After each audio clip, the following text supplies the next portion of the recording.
Hello, everyone. And today I have a very special guest, Scott Rowland, good friend of mine. And, he is coming here with some really unique and expert knowledge on animal genetics. And you say, what the heck are you doing bringing on with somebody with animal genetics? Well, I'm a man of the people, and I hear that Thanksgiving is upon us. And guess what? Scott knows turkeys. We're going to talk turkey today. I'm really excited to hear more about Thanksgiving, how we got here, how the turkey business is, and anything he can share with us about this wonderful holiday that we're all going to enjoy, hopefully, with our families. And Scott, welcome. Thank you for coming. And, Thanks and a we can lot, talk about Frank. other Thanks things for as well. It having doesn't me. have to be only turkeys, but let's get to the Thanksgiving 100%. scenario.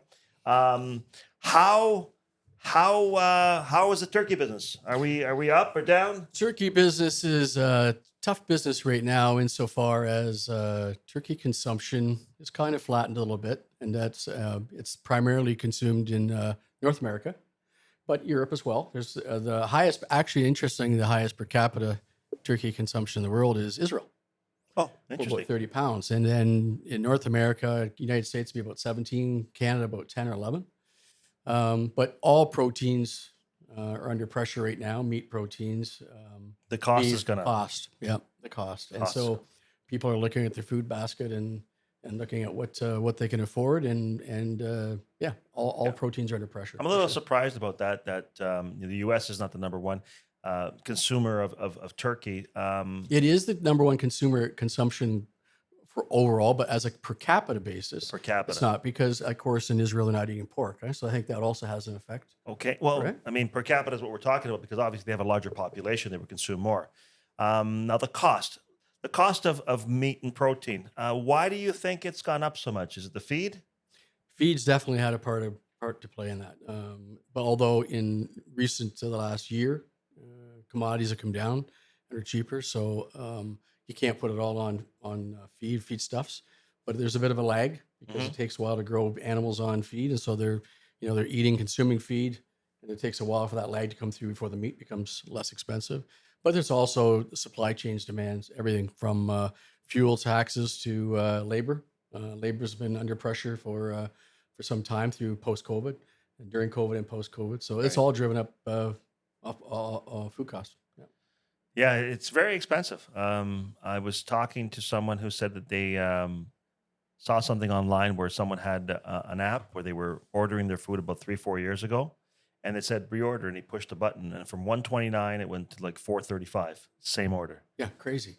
That is a huge increase in the cost per capita per family. What they're paying for food. So And people are feeling it. You see it in what's interesting, there's some recent data that's showing actual food consumption is leveled off. And at the same time, our population has gone up by 2 or 3 million in Canada. So what's happening?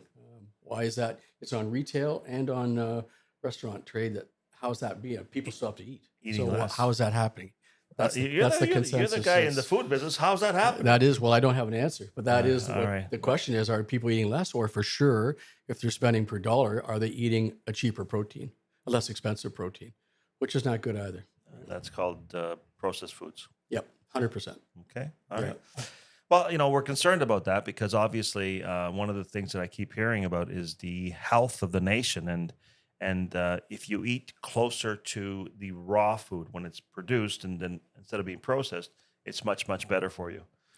Hearing that, I saw an interesting feed yesterday on a Sri Lankan fellow that he was being interviewed, and I think he was being interviewed by Joe Rogan, and he was talking about his own experience. He's living in America, that what for 6 weeks a year he goes back home, and he said, does regular routine as far as exercise and what have you, but he noticed when he went home, he immediately dropped weight, and he said, my routine didn't change, and then when I came back to the Americas, my weight goes back. And he said, I see this routine because he goes home on a regular basis. And he said, if you look at me when I was a young man before I came to America, I was a string bean. And we're all, of course, as we age, we get a little heavier. But he was noticing that. And a lot of people put the onus on that on seed oils and the grains that eat here in the Americas. That's a bit different than, your Italian olive oil back home, Yeah, yeah. right? There's a different, so Yeah, good question about what our diet is here.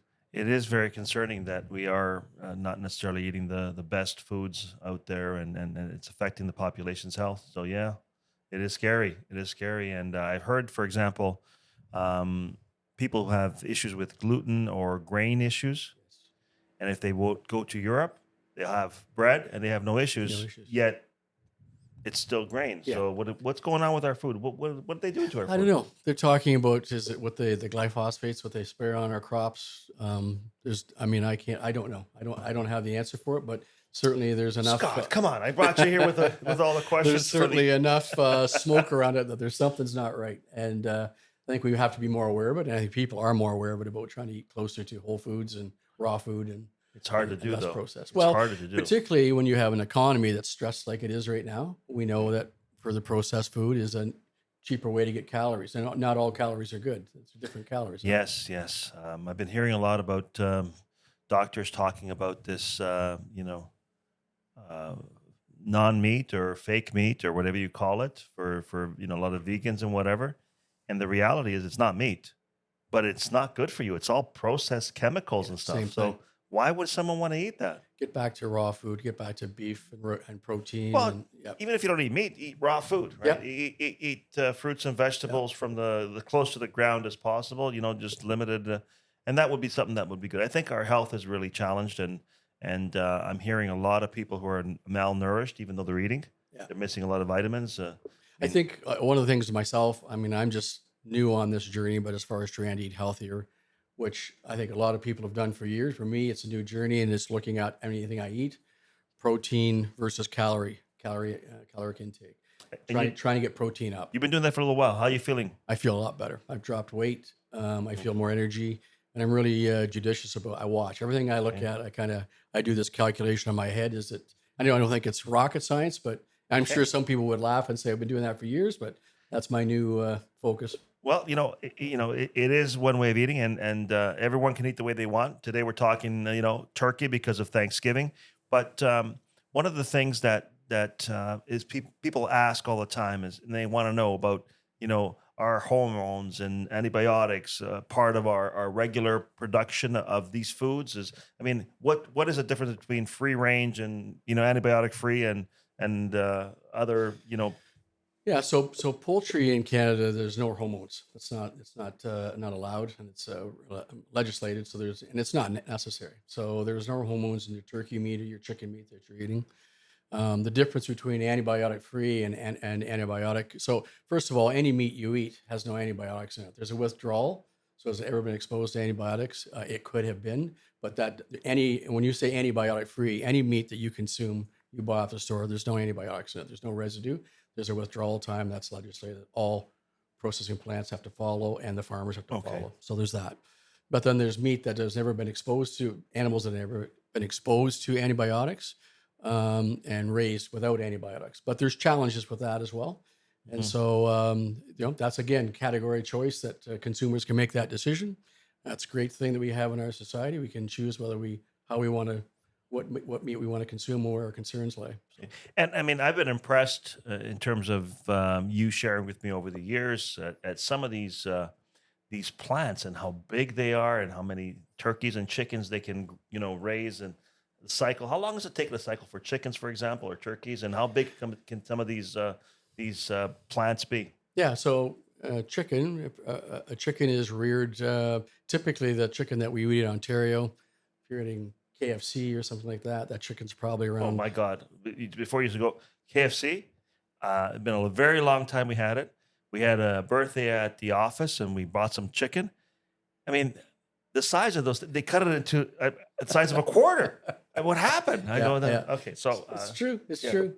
So those chickens are raised about 38 to 39 days. that's it. That's it. They're turned Wow. over very quickly. It used to be 42 and a little bit more quicker. Now again, that's quality of genetics and selection. A turkey, a whole bird that you would eat for Thanksgiving. I hope you're eating for Thanksgiving. It could be anywhere from 12 to 16 weeks of age. That's a hen, typically a hen.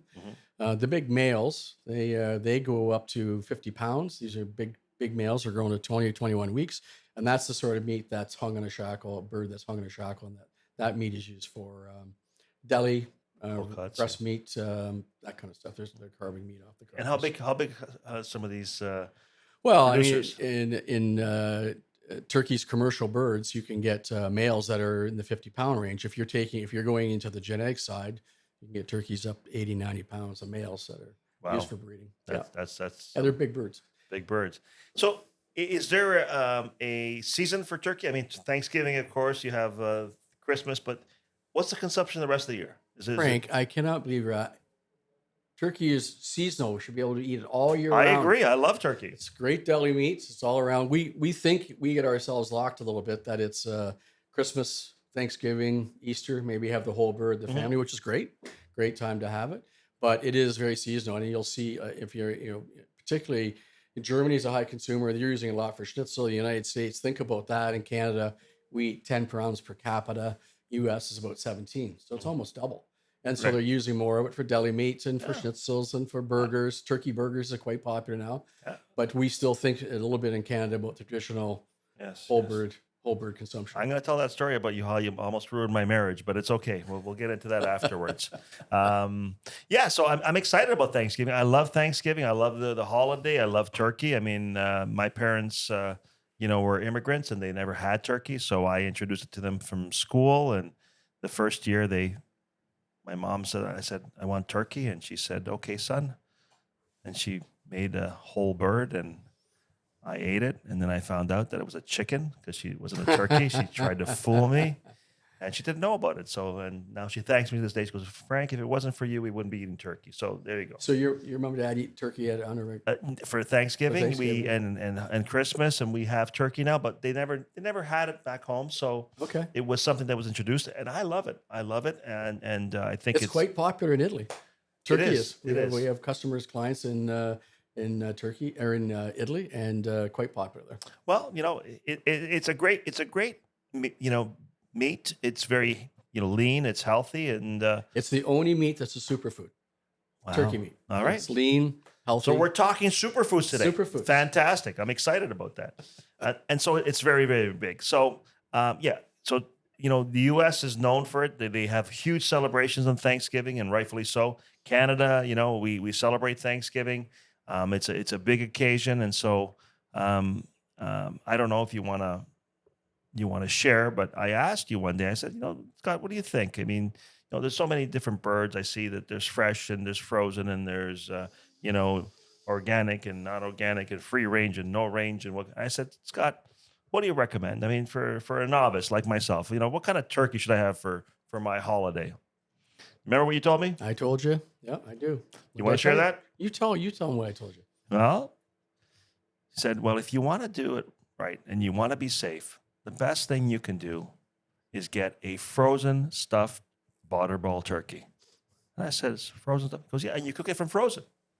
I go, you cook it from frozen? He goes, yeah. Okay, well, thank you. So you know what I did?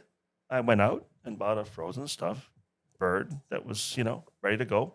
And I told my wife, I says, you know what? I'm cooking turkey this year. She goes, okay, good. And I'm cooking it from frozen. And she goes, no, you're not. I said, what are you talking about? So I'm not eating it.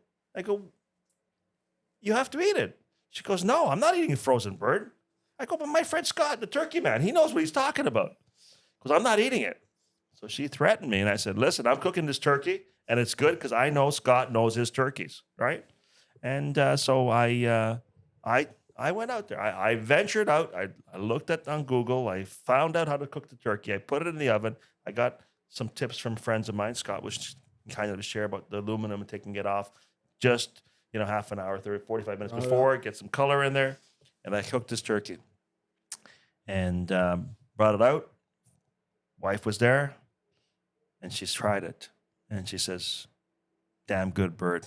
So my marriage was saved, and we had a great turkey, and I'm looking forward to it. So thank you for that information and shocking revelation that you can cook from frozen. Yeah, I think society today, it's like everybody's under the same pressure that people are busy and they're trying to do something easy. And if I think about turkey, there's lots of people, insist upon fresh turkey, which is a great choice. It's a great, you Yeah. can never beat fresh meat. That's fantastic. Or they want to use their own stuffing again. And there's many different varieties, labels on a frozen stuffed bird.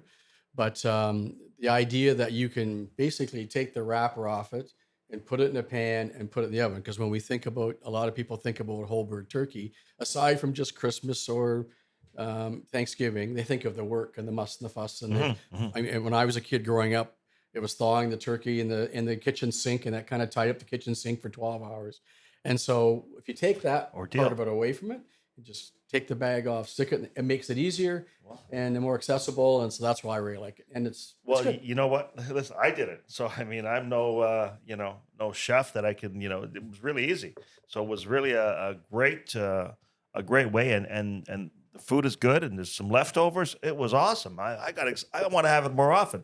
So I mean, Good. you gotta, you sold me on it, and I'm still, a hero in the family because I have cooked the bird and saved them all the trouble, and I didn't do anything really. I just put it in the oven. What's crazy, Frank, is you and I are on we have a chat once a week with a group of guys. And I had two or three inquiries from those guys. Their wives want to know about the secret place you could get these turkeys that were frozen. I said, well, if you have a Longos, a Zares, Sobeys, anywhere in the district, they'll have it. So yeah, they've been Awesome. around for a long time. Well, that's fantastic. Well, you know what? It is a great holiday, and I hope everyone is going to have a fabulous turkey. And there's always challenges, of course, with the feed and the prices and everything else. But this is a holiday about family, and we want to enjoy the family, and having good meal with the family is good. And less work if you follow some suggestions that we just shared with you. You will not get divorced by cooking frozen foods. I'm I, I'm a testament to that. And a frozen bird. So that's great. And then I think all, when you talk about, and turkey is a centerpiece of traditional meals in Canada, whether it's Easter, Christmas, or Thanksgiving. And thinking about that on the drive today, and if you think about in your life what you remember back about Christmas or about as a kid, it's typically not the toy you got, or it's not it's you walk into something. It's that experience when you walk into a cousin's house or someone else's house at that time of year, and the first smell you get is the turkeys in the oven.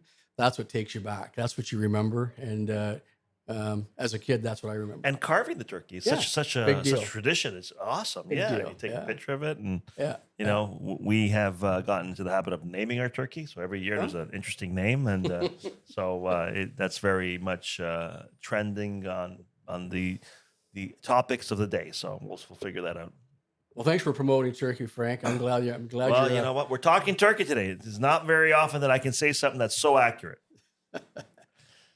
It's a lot of things going on. But you mentioned something as well: the cost of fuel, the cost of transportation. I think that is something that really has gone up tremendously, and it's cost us more money for food, which is important. But the whole issue of transportation, and I know we've had conversations about this with our friends and et cetera. There's a big push to electric vehicles, and will that bring down the cost of turkeys? No, I don't think that'll bring down the cost of turkeys. I don't think it'll bring down the cost of just about anything right now in society. I don't think we're ready for that, and maybe someday, but not yet. All right. Well, it's very challenging because people don't realize that electricity, and that's what these EV run on. Um, Scott, do you know where electricity comes from? I have a good idea. Where does it come from? It typically comes from a plant, whether it's a natural gas plant or a nuclear plant, and So either coal, gas, so oil, fuels. or nuclear. Yep. So you have to burn those fuels to get electricity. Oh, interesting. Okay. I mean, there is some hydroelectric. We have Niagara Falls, not too far from us, but 100%. it's not quite enough to think. Now we can't store it either, so that's the big problem. We don't. Yeah, I think that I've seen some analysis done on that with the storage, and it was a crazy amount of money, trillions of dollars, and it would give you like 15 minutes of storage. Like right now, it's just not net zero at 2050.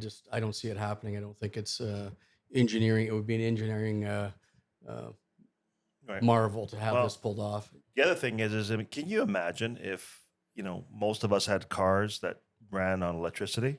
The grid wouldn't be able to handle it. I mean, we get in certain parts of the U.S. that they're getting brownouts now just for air conditioning. Never mind charging your vehicle. Well, it goes back to you talking about storage, and I had this analogy, not analogy, but mind thought one time that someone introduced to me, and as if you walk down the street of a subdivision, and you look down that street, and you'll see one or two cars parked in the driveway, and you'll see cars on the street. And when we talk about storage of power, what's in those cars, of course, is petrol fuels, gasoline, and the amount of energy stored in those cars. You can't store that in electrical right now. So you got batteries that have some storage, but the amount of power that's sitting on that street that now the grid has to bring in live, right now it's It's just not ready huge. for it. It's huge. It's crazy. Yeah, uh, I don't think it's been thought out enough to really realize the intensity. And also, I mean, you have to, I guess, bring wires to people who have cars in the street. If you're in the city, you don't have, that access to a home where you can just plug it in your driveway if you don't have a driveway. Right. So that doesn't work either. The other thing is that people haven't realized, and we came across this simple conversation. Um, our roads, our infrastructure, all these wonderful things that we have that we drive on a regular basis, and shoveling of the snow, and patching the problems, the lights, and everything else, are paid through, I think, partially gasoline taxes. Taxes. Yes, yes, that's awesome. Now, we fill up our tanks and we pay the tax every time we fill up our tanks. But if we all go electric, who's going to pay for our roads? And Well, and the cars are actually heavier and more of a strain on our roads. yeah. I can't imagine they'll come back and catch up to us on the tax, Frank. Somehow they're going to get that money back one way or the other, right?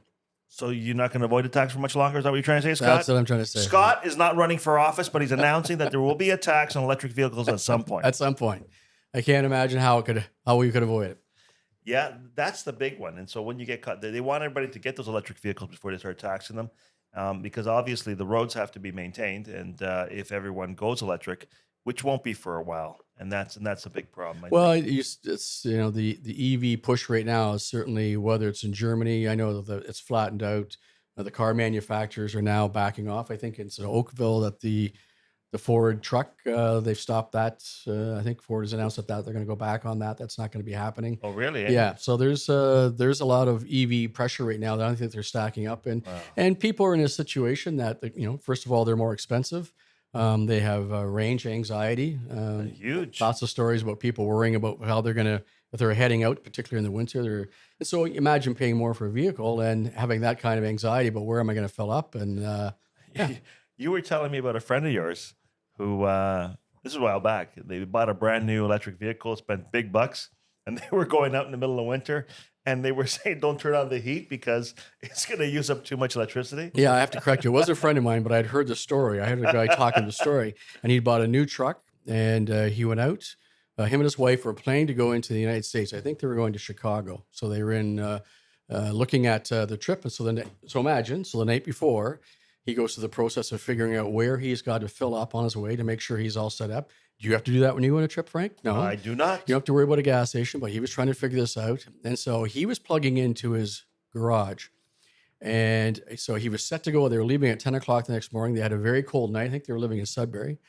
And the next morning he went out to check his vehicle, and he had lost like 60 miles of range just overnight because it was cold. It had dropped the range. So he recharged, and they left at 10 o'clock. And as they were traveling, it was very cold out. Seat heaters, what have you, running. It was going down. And at a certain point, his wife leaned over and said she wanted to turn the heat up. She was cold. He said, no, don't do that. It's going to hurt our range. I'm trying to get to our next stop. And I think she at that point said to him, well, let's just stop and think at what we've done here. We spent $120,000 on a new vehicle, and we've gone backwards. I can't turn the heat on. Like, is this really where we want to go?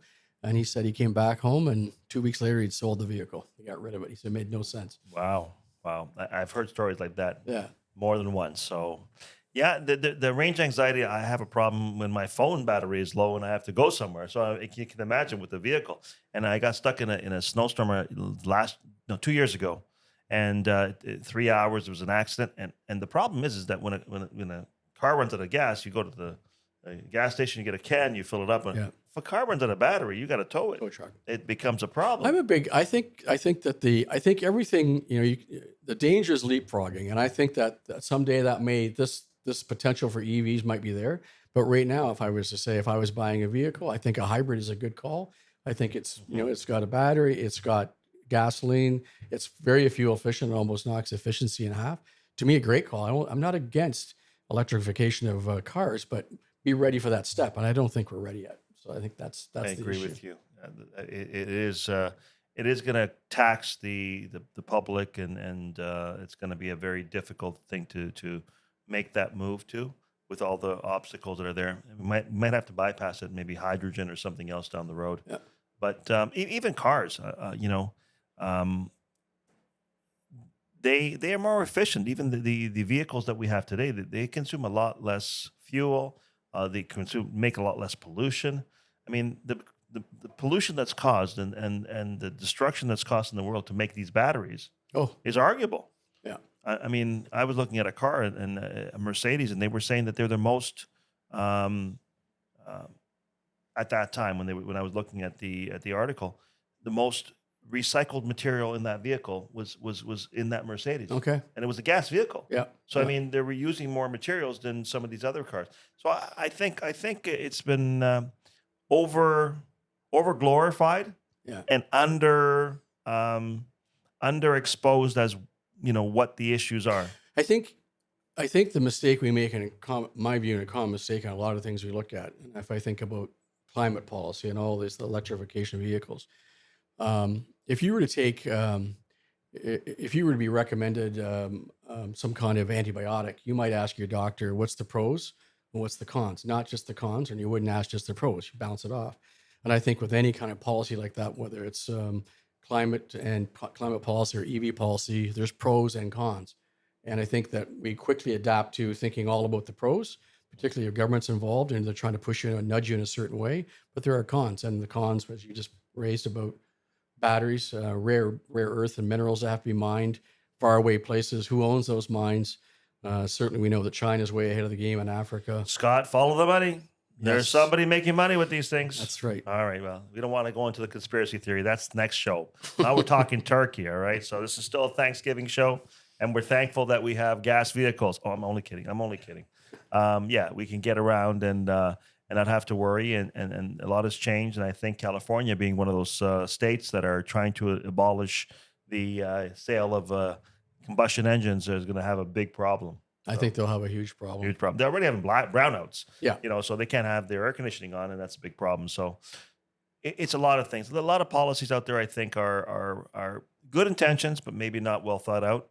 And we have to kind of call it out for what it is, because if we just follow blindly, it's going to cost us more than it already has. And look at the cost of everything. People, I mean, I deal with families all the time who are hurting. They don't have enough funds to cover their mortgage, their payments. They're cutting back. As you said, you saw that the consumption of food is down. That's crazy. That's Yeah. crazy. Well, people at the end, people, being who we are, and we're going to look after our basic needs first. And I think that people are shocked when they, to say that people are buying cheaper protein. Well, they're going to look after. They have to feed themselves. They have to feed their children if that's all they can afford, and their basic needs are going to be met first. So if you're trying to enact policies that are considered to be progressive, whether it's climate policy or carbon taxes, if at the end people can't afford to put a roof over their head or feed themselves, they're going to go to basic needs first. I saw just yesterday or 2 days ago on the CBC, shocker of shocker, that climate change concerns had got dropped way down on the list of needs of people. No kidding. They probably have electric vehicles, and they're Right. cold, so they can't turn the heat on. That's why. Could be, right? Could be. Yeah, well, I mean, the climate change is something that, I mean, they're theorizing that it's going to affect us, and the world may be very hot at some point. When I was growing up, it was going to freeze over, so I don't know what happened. Maybe I'm getting old. Um, I think I think I think there's one thing that's key, that when we think about that situation with policy and with government, is that if you ask the typical person that's concerned about climate change, you ask them if they think it's an existential problem, and they'll quickly say, "Yeah, it's an existential problem." And if you ask them what scientific body is saying that, they'll typically say, they'll name two or three. It could be NOAA, it could be, typically the gold standard is IPCC, which does not say that. It does not say it's an existential change, or existential problem. The scientific body does not say that. The policymakers will say that, but that's not what the IPCC says. And so that changes the dynamics of how you look at something, in my view. You know, I think the biggest thing we should look at is the sun. We have to gauge the temperature there. We should attach a couple of terminals, a thermostat, and then we have everything under control. That could be the control knob. The control knob. So we have to go get some ships, put those terminals in there, and just control it like a thermostat. And that would be perfect. Okay, well that's not going to work. You know what? I always say that there's a pro and a con to everything, and somebody once told me the answer to all your questions is follow the money. Yeah, I don't think you're probably far off. Follow the money. Someone is going to be much better off because of it. And typically it's an individual or a group of individuals, a small group, and the majority of people, the public, are not going to be as better off. Well, I think anybody, a taxpayer should, I think, it's economies of money, right? And how you use your money. Yep. And we all have, our own way of buying a shirt or pair of shoes. We look at the most economic way to do that. I'm not convinced government is doing that at all. I worry about that. No? Come on, Scott. You're the only person I know that. Really? So in that situation, if that's where their policies are coming from, I think we have to really challenge what they're thinking, why they're thinking, and where that, as you say, follow the trail, why they're pushing this. The government has the answers for everything. I can't believe you said that. The answer to everything that I have found is in different ways is just very simple. Just increase the tax on whatever it is. They're solution providers. It's there. It's worked so well. They do it often. They just increase the tax, and and then they hire more people to make sure that you're paying your tax, and then they need more tax to pay those people. Anyways, it's a vicious circle, and yes, we need to find efficiencies because families and businesses have had to cut back, and I think we need government. I think government's important to help us and guide us, but they also have to be fiscally responsible, and they have to find efficiencies and tighten the belt like everyone else. Well, anytime you have a body using someone else's money to fix someone else's problem, that's a danger. If you think about how you buy a shirt, if you're going to buy a shirt, you're going to buy the shirt that's the color you like, exactly what you want, and the amount of money you're going to spend. That's the most economic way. Mm-hmm. If I have an expense account that I'm going to, my company has given me an expense account, I'm going to buy a piece of pie that maybe for dessert, maybe if it was my own money, I wouldn't buy it, but with expense account, I'll do that. By the end, you get to that 4 quadrant. The last one is using someone else's money for someone else's purposes. That's usually doesn't end well, and that's typically government. So what you're saying is, if you were spending someone else's money, it'd be easier than spending your money on your own money. Yes. All right. Well, that's write this down. It's very important.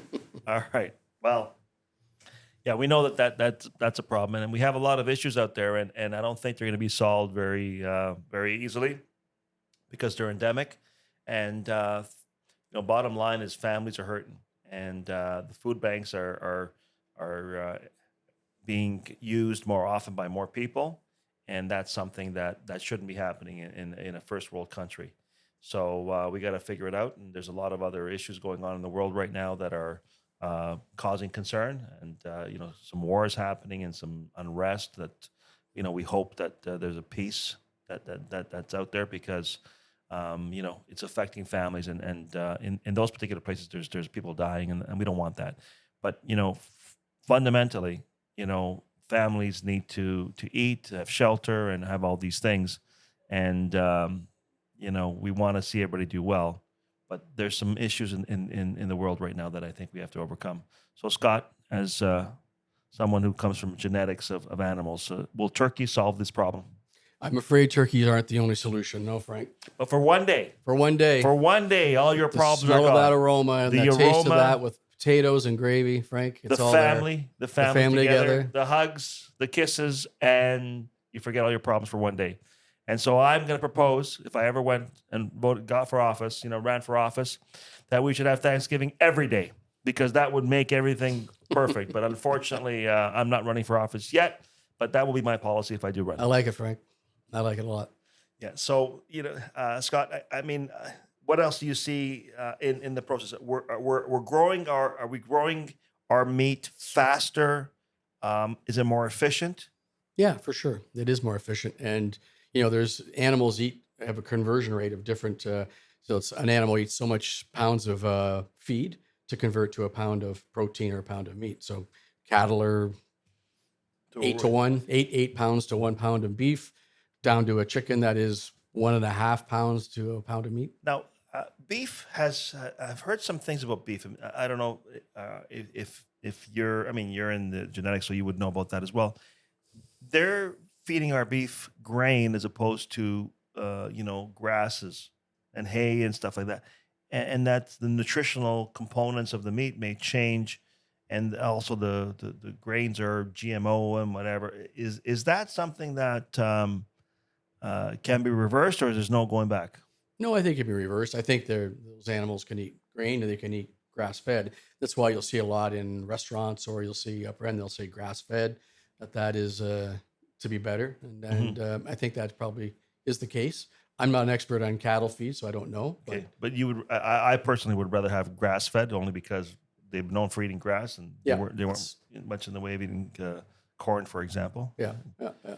But I love what you said one time when you went to a restaurant and they said grain fed. What was it, chicken or Chicken. chicken? Yeah, and you said I want the one that's not grain fed, right? Well, I said if this is a grain fed chicken, we're paying more for it. Can you ask the chef with the other chicken on the menu what was it fed? Because I can assure you it was also fed grain. So I'm not exactly sure they were going there, So- other than that good hustle to get a little more money, maybe. That was good. And they said, "Can I have the non grain fed chicken?"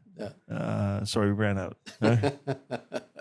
Yeah. So marketing is part of so you have to watch for. So what are some of the terminology that we shouldn't fall for in the I guess bird business and turkey and chicken and stuff like that? Well, one of the things, again, I think that consumers are concerned about antibiotic, and I understand that. I've got 4 kids, I've got grandchildren. We want to make sure that antibiotics aren't being misused in our society and how we feed ourselves.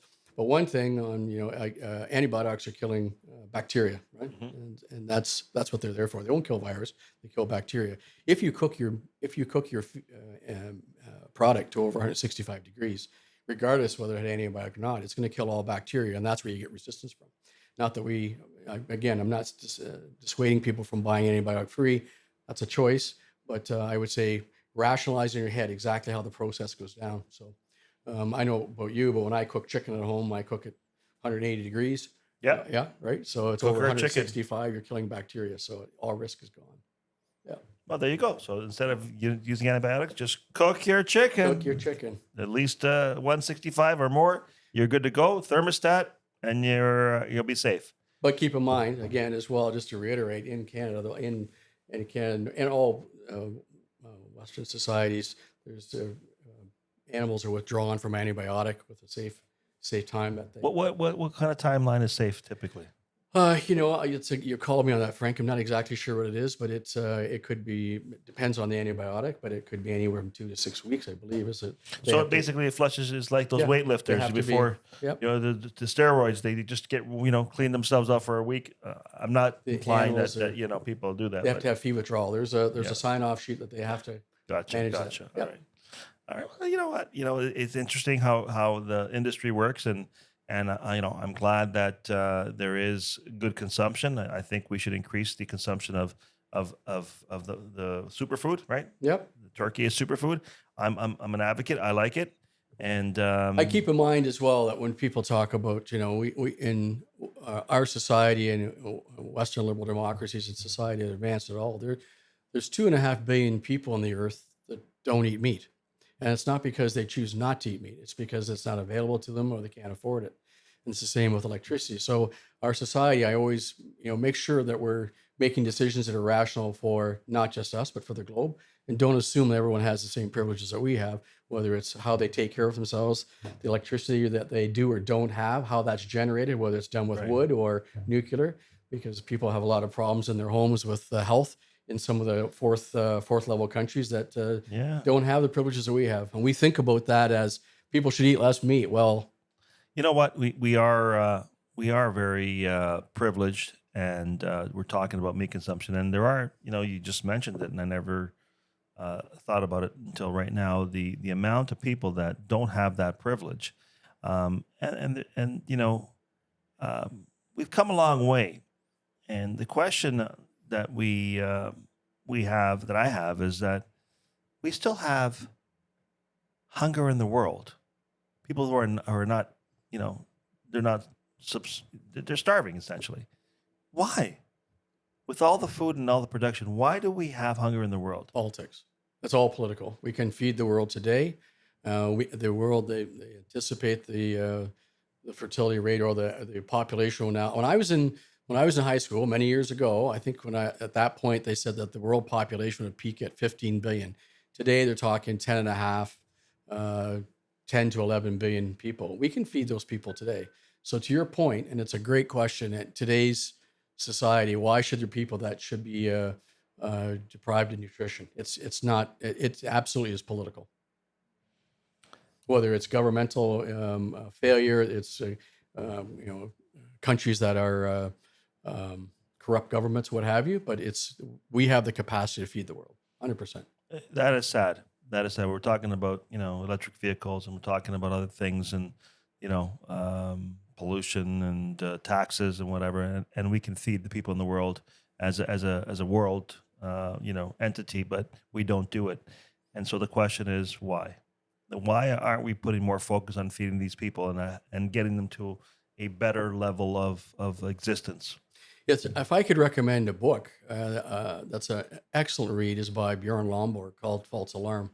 And it's about climate policy, but he also talks about the money that we spend on how not that we shouldn't worry about our environment and we should do the right things for our environment, but if we did it more efficiently, where that money could go to, where we get a bigger bang for a buck. And if you read that book, he's an economist, and it's quite an interesting read about if that money was directed towards feeding children, proper vaccine of kids that need it in third world countries or fourth level economies, all kinds of things like that were rifle shots with our money rather than shotgun blasts with ideology. So why isn't it done? Why aren't they doing it? Let's talk. We're talking straight to the thing, the bottom. We'll find out why aren't the powers that be doing what needs to be done to save and help these people? That's a question you're going to have to ask them, because the wherewithal is the means are there. So why is it? Is it money? Is it misdirection? Is it corruption? I don't know.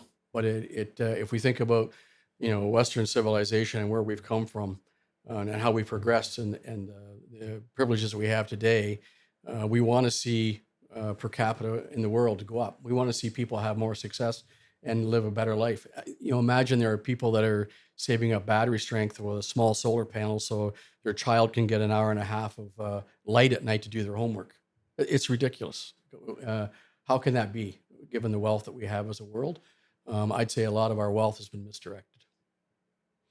Yeah, that's pretty eye opening. That's pretty eye opening. So I mean, no matter our problems, there are people out there who have worse problems. But I think that, but we're putting our solutions, a more complex solution, on a more simple problem that could just basic needs. That's what's frustrating to watch. That is extremely frustrating.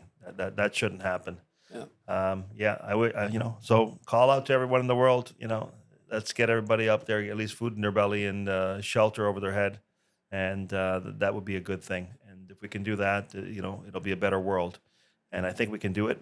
We're distracted. We have the most amount of more, wealth with fewer people are getting much more wealthy. There's exponential growth, and that's wonderful. I mean, I like to see people do well, but as a world, why aren't we? I see people throwing away food and burning it and destroying it rather than giving it to people who need it. Yeah. Or teaching them how to survive, or supporting them to expand their own economies and be fresh water and create wealth themselves. And I think of fourth level economies that are trying to get basic electrical needs, and we have banks that are saying, we'll give you money, but you must use money for windmills or solar panels, when in fact the country themselves might be sitting on natural gas and need to develop it. I find that criminal. We enjoy those privileges ourselves. The world is still 80% run by fossil fuels. That's not going to change anytime soon. Why are these economies not able to Well, support themselves? You can teach a person to fish, or give a person to fish, or rather better, teach them to fish, and they can feed themselves. And I think these well, economies well. want to be There's a lot of sustainable. hypocrisy. I remember back a few years ago when they were talking about getting us to hit our targets for the environment and carbon tax, etc. And then I found out, and one of the strongest economies in the world, China, was opening up a new coal burning plant every week. Yeah, Like how we have, one of the cleanest air because we have such land that has trees and whatever. And China, I mean, they're running their economy and we can't stop dirty coal consumption. And that's what happened also in Germany because Germany closed down all their nuclear plants and they had problems with Russia and the gas couldn't come and they opened up coal plant. It's they went really backwards. they went They backwards. spent like half a trillion dollars, and actually went backwards. And imagine came to this country looking for natural gas, and we have a prime minister who told them there was no business case for us to sell them natural No, it gas wouldn't make sense to sell our natural gas that we have. to a They were going to buy it somewhere G7 else. partner. Yeah. And Japan had the same request. Well, again, Scott, you're bringing up you're behind the curtain over there. I don't know. I don't know. I mean, you're bringing up some questions that people don't want you to ask.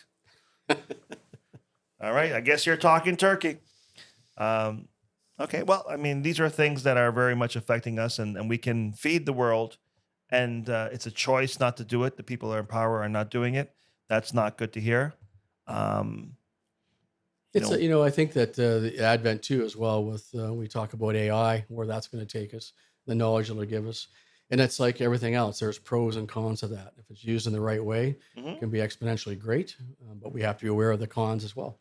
And I think Yep. that can happen for using that technology, that intelligence for growing food, for how do we supply But chain Scott, it. you already said that's not the issue. I mean, yeah, AI is going to be better if you use it that way, but we have the capacity now to do it and the ability, and we don't do it. So it's a willpower. Every year we're collecting, food for the food bank, trying to help out the food bank for people here in a first world country, which is bad enough because of the economy and the cost of living. And then we find out people are starving, in other places of the world, and they're not being helped.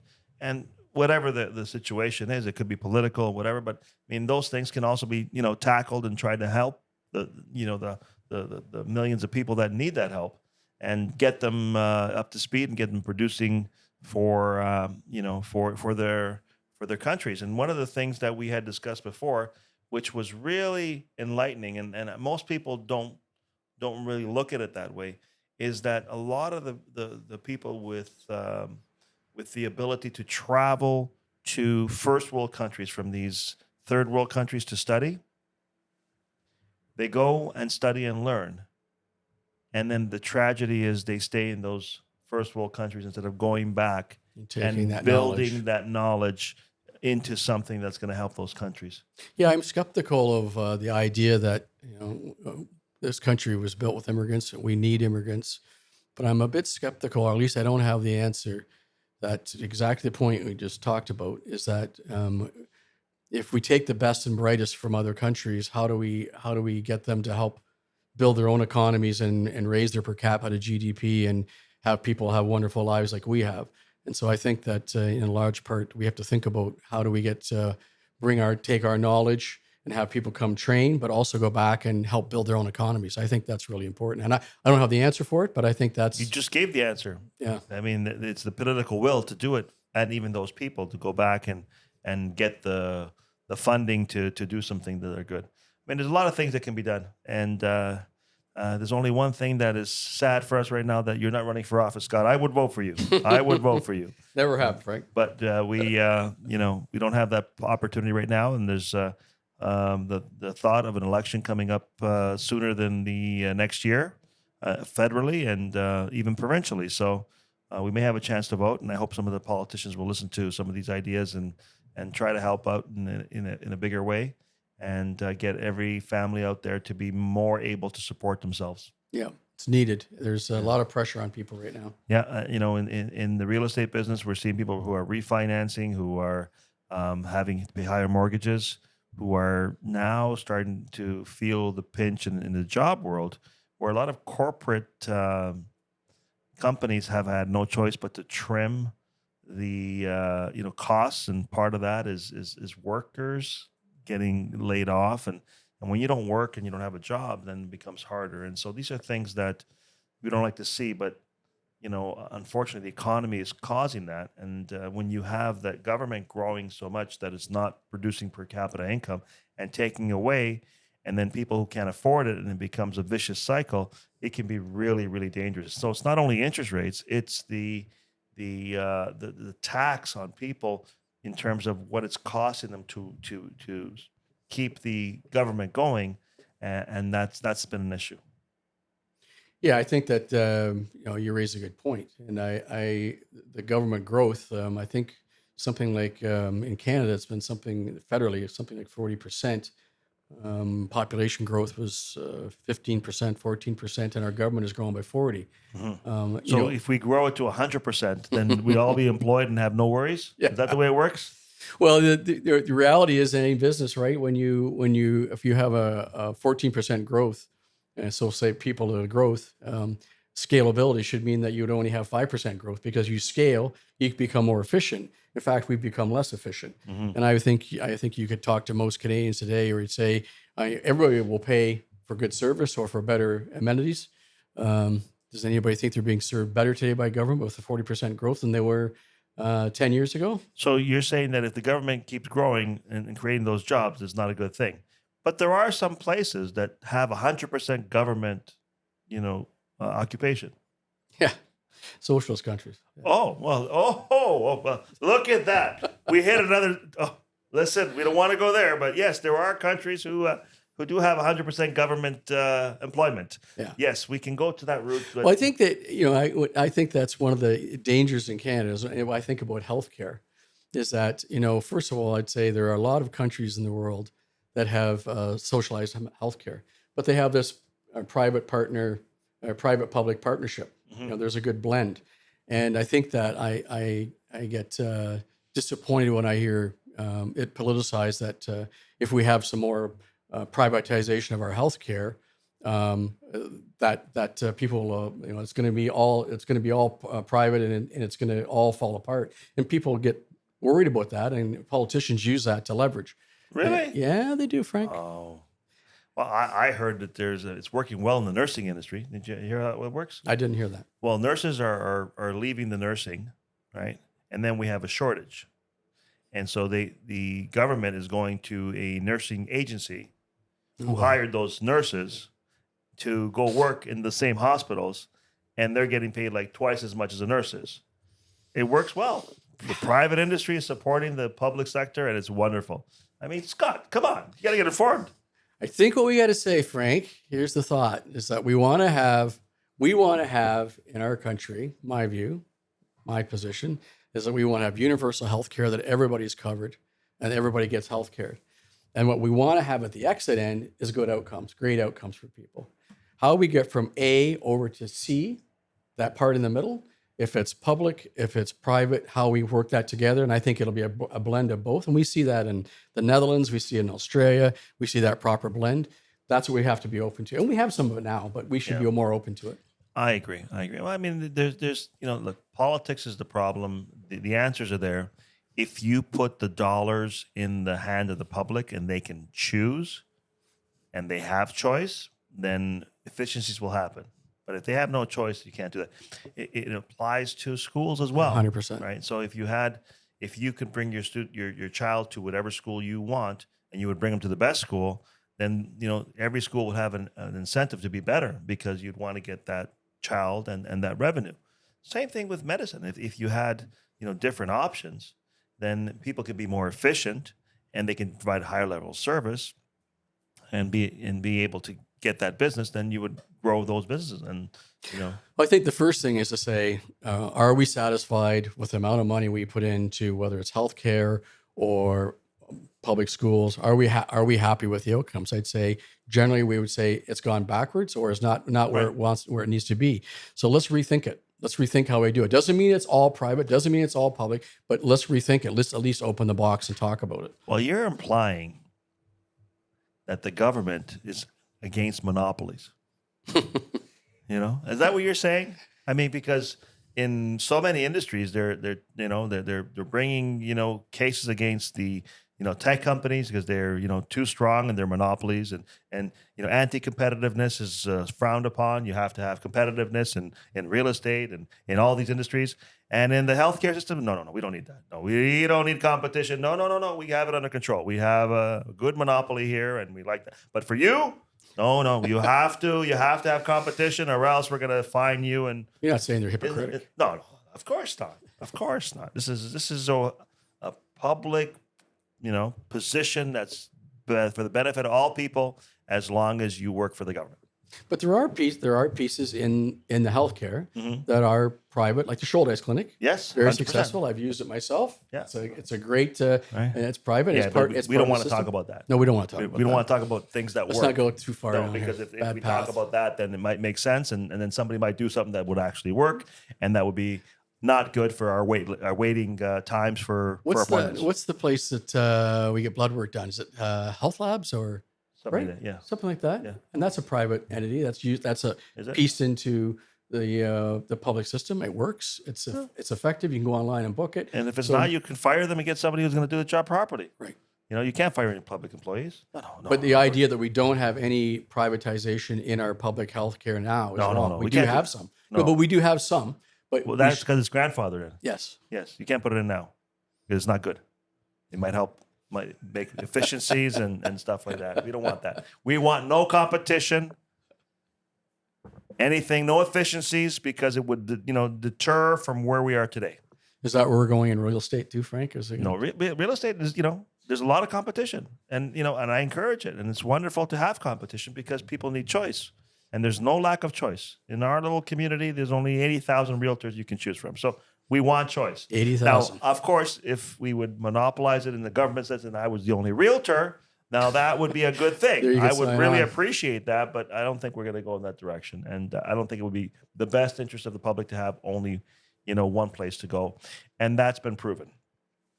A good friend of ours, he said it very clearly. He goes, the U.S. is where we always, put our hat in. We don't look at Europe and different countries in terms of healthcare.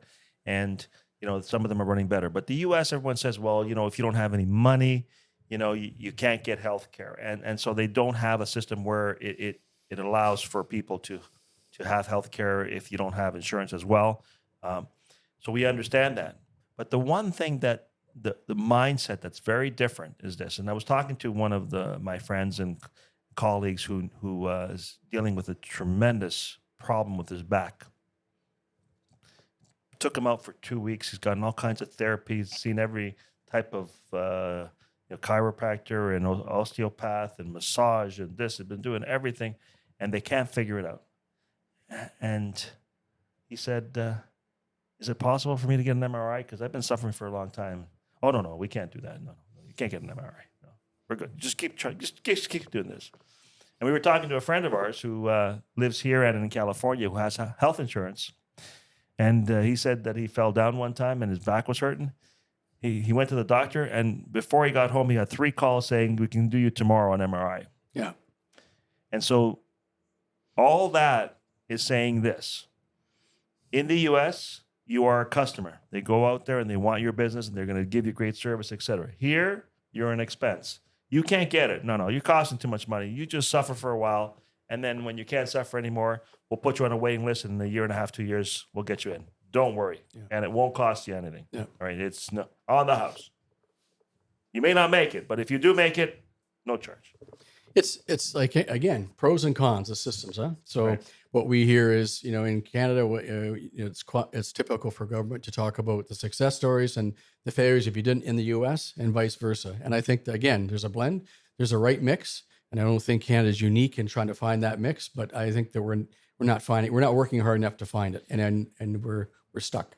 I think that there's not the political will to find the answers. I think the answers are there, just like feeding world hunger. If it's not in their interest, they won't do it. We know that there's answers. It's not always easy to get to that transition, but we know that we could do better. And and to do better, I think we should do it on a full stomach with turkey for Thanksgiving, because that's phenomenal. Way to bring that You back, got to have Frank. turkey. Way to bring that back. Yes. So I'm excited for Thanksgiving. And Scott, I know you came here and we solved all the world problems, and I'm glad for that. If they take our advice, we're in good shape. If they don't, then yeah, Pleasure was all mine, Frank, and thanks for having me. thank you. And for everyone out there, I wish everyone a happy Thanksgiving and enjoy your family, your friends, and yeah, have some turkey too. Yeah, happy Thanksgiving.